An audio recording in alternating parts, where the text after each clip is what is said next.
Parli dome इथं ठाकरे बंधूंचा विजय मेळावा झाला। तब्बल 20 वर्षांनंतर राज आणि उद्धव ठाकरे एकाच फ्रेम मध्ये दिसले। परळी डोम मध्ये प्रचंड गर्दी झाली होती। सभागृहाच्या बाहेरही मराठी माणसांनी मोठी गर्दी केली होती। मुंबईमध्ये आज मराठी माणसाचा आवाज घुमल्याचं पाहायला मिळालं।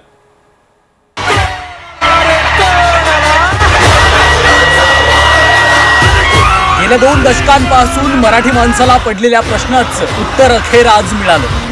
ठाकरे बंधूंची ही गळा भेट महाराष्ट्रानं बघितली आणि मराठी जनांच्या डोळ्यांचं पारणं फिटलं। आज नकळत अनेकांच्या डोळ्यांच्या कडा पाणावल्या। ठाकरे बंधू एकत्र आल्याचा आनंद आज प्रत्येक मराठी घरात साजरा केला जातोय। राज आणि उद्धव ठाकरेंना एकत्र पाहावं याचं स्वप्न गेल्या 20 वर्षांपासून मराठी माणसानं डोळ्यात साठवलं होतं। ते स्वप्न आज डोळ्यांसमोरच सत्यात उतरलं आणि याच भावनेनं आज मराठी माणूस भावूक झाला। पहिली प्रतिक्रिया आहे की वरतून बाळासाहेबांनी रिमोट कंट्रोल ऑन केला, दोघांनाही एकत्र येण्याचा एक मेसेज केला आणि खरंच या ठाकरे कुटुंबाने दोघा भावांनी एकत्र येण्याचा हा मेसेज संपूर्ण महाराष्ट्राला तर नव्हे संपूर्ण भारतामध्ये असा आहे की मराठी माणूस हा आपापसात भांडण आणि मतभेद विसरून एकत्र जो आलाय, या एकत्र येण्यामुळे कायमस्वरूपी ही एकजूट वज्रमूठ राहणार आहे। जसं श्रीरामाला 14 वर्षाचा वनवास होता तसा या दोन भावांमध्ये 2 दशकांचा जर पाहिला तर दोघांमध्ये दुरावा होता। 2 दशक आज दोघं एकत्र आलेले आहेत। एकत्र आल्यामुळे आता याच्यापुढे तुम्हाला मराठीचा विजय दिसेल, मराठी अस्मितेचा विजय दिसेल आणि महाराष्ट्राचा विजय दिसेल। आणि दोघं एकत्र येणं म्हणजे ही इथे जेवढी लोक आहेत यांच्या मनातलं आणि हे महाराष्ट्राच्या मनातलं आहे। राज आणि उद्धव ठाकरे एकत्र येणं ही केवळ राजकीय घडामोड नाहीये, या एकत्रीकरणाला प्रचंड मोठी भावनिक किनार आहे। बाळासाहेब ठाकरेंनी जोडलेली मराठी मन, मराठी अस्मिता, मराठी बाणा या सर्व बाबींची याला भावनिक किनार आहे।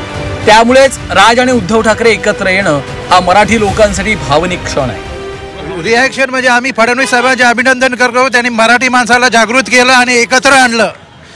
धन्यवाद फडणवीस साहेब, आज तुमच्यामुळे आज आम्ही एकत्र आलोय आणि एकत्र धन्यवाद म्हणजे अक्षरशः धन्यवाद। आणि बाळासाहेब तुम्हाला आशीर्वाद देतील का तुम्ही त्यांना एकत्र आणलेत म्हणून। मराठी लोक म्हणतात ना मराठी नाही म्हणजे आकडून सांगतात मराठी बोलायलाच पाहिजे का, मराठी भाषा अशी आहे महाराष्ट्रामध्ये यायला पाहिजे। कारण की पुण्याच्या पुढे बघा मुसलमान सगळे मराठी बोलतात, या मुंबईमध्येच जरा आकडून लोक राहतात।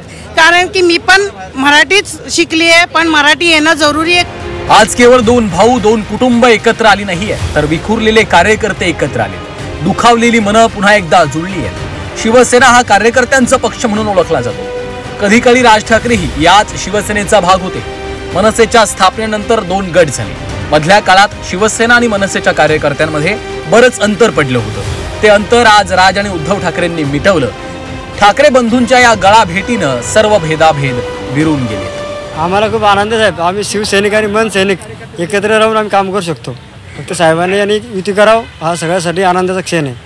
गावाकडे मात्र जे खालच्या लेवलचे कार्यकर्ते असतात त्यांच्यामध्ये दुजाभाव असतो, कुठेतरी वेगवेगळ्या पक्षाचे असतात, त्यावरून वाद सुद्धा होतात, परंतु आता मात्र एकत्र येत आहेत। ते वाद झाले ते सगळे विसरून गेले पहिले, आता सगळे एकत्र येऊन काम करतात। सगळ्याची भावना एकच आहे की 2 भाऊ फक्त एकत्र आले पाहिजे। मराठी या एका गोष्टीसाठी इतकी वर्ष दूर राहिलेले ठाकरे बंधू एकत्र आले। हिंदीच्या मुद्द्यावरनं वातावरण तापलं आणि ठाकरे बंधूंचं यावर एकमत झालं आणि त्यानंतर पुढच्या काही दिवसातच महाराष्ट्रानं ठाकरे बंधूंना एकत्र येताना बघितलं। मराठीपासून सुरू झालेल्या लढ्याची ही नवी सुरुवात आहे। मराठीच्या अस्तित्वासाठी ठाकरे बंधूंनी पेटवलेला हा दिवा असाच तेवत ठेवणं ही त्यांची जबाबदारी असणार आहे आणि मराठी म्हणून एकत्र राहणं ही सर्व मराठी जनांची देखील जबाबदारी असणार आहे। ब्युरो रिपोर्ट, झी 24 तास।